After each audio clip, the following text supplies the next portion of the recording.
Assalamualaikum warahmatullahi wabarakatuh.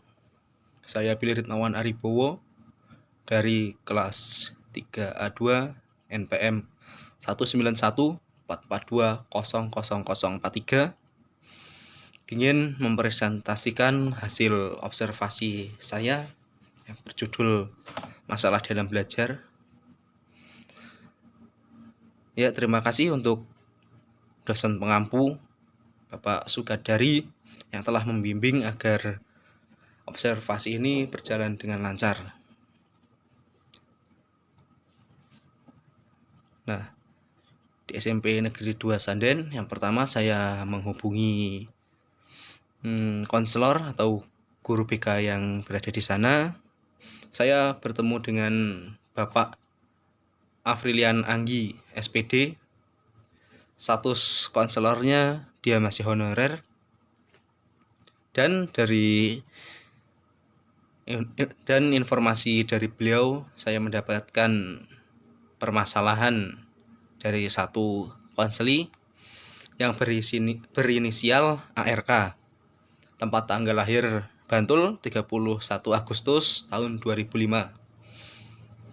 Identitas orang tuanya bernama Suwarni, alamat Bantul, dan pekerjaan sebagai TKI. Nah, permasalahannya yakni mengenai broken home.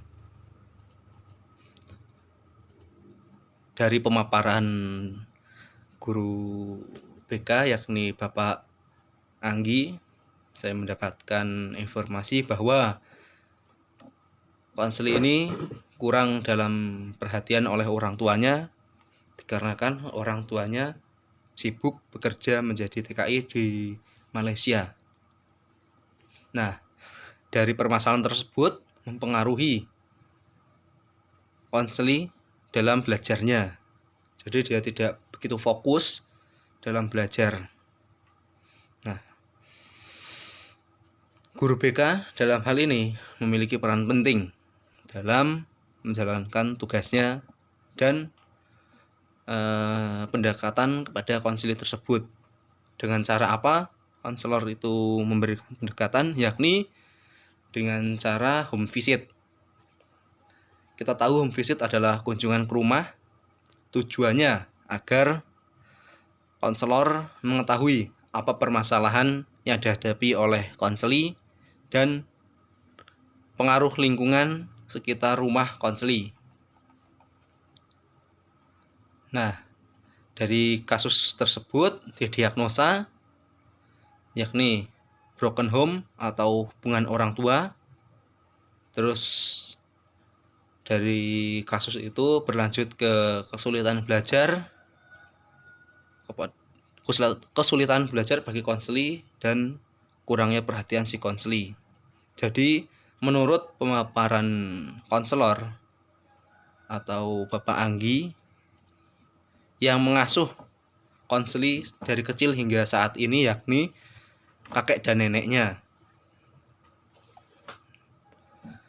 Nah, konselor yang pertama yang harus dilakukan dalam masalah tersebut yaitu home visit.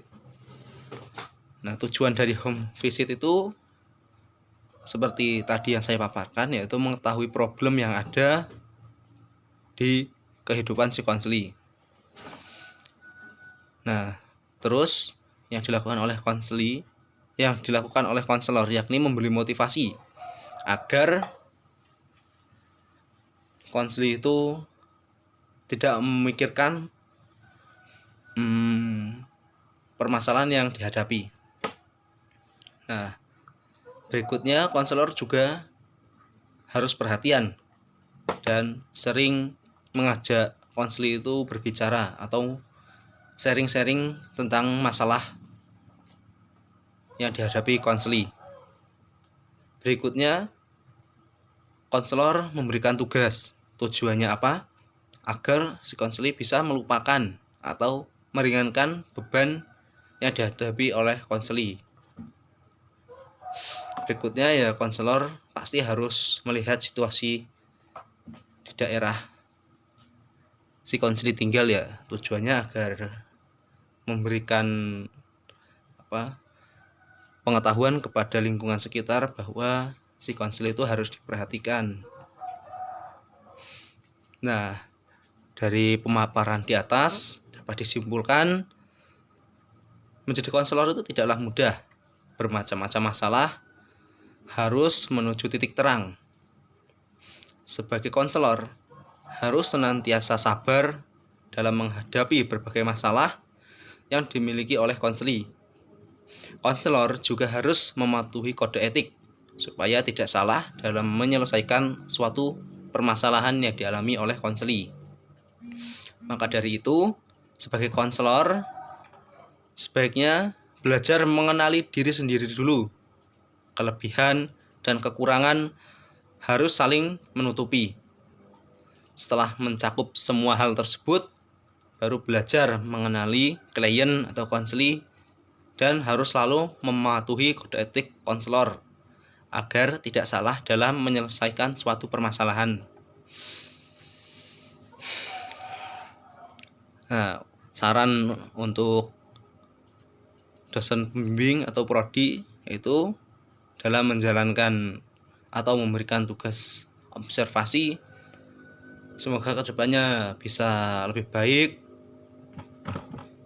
Seharusnya kami diberikan sebuah pedoman agar observasi berjalan dengan lancar. Untuk sekolah dan konselor, saya memberi saran itu harus perhatian kepada siswa agar terjalin komunikasi antara konselor atau guru dan siswa, karena dari komunikasi itu bisa membuat kenyamanan. Nah, dalam menjalankan tugas ini saya tidak sendiri, saya berterima kasih kepada teman saya yakni Agung Yoga Setiawan dari Prodi Bahasa Inggris UPY yang selalu membantu saya dalam menjalankan tugas. Mungkin itu dari saya. Terima kasih. Wassalamualaikum warahmatullahi wabarakatuh.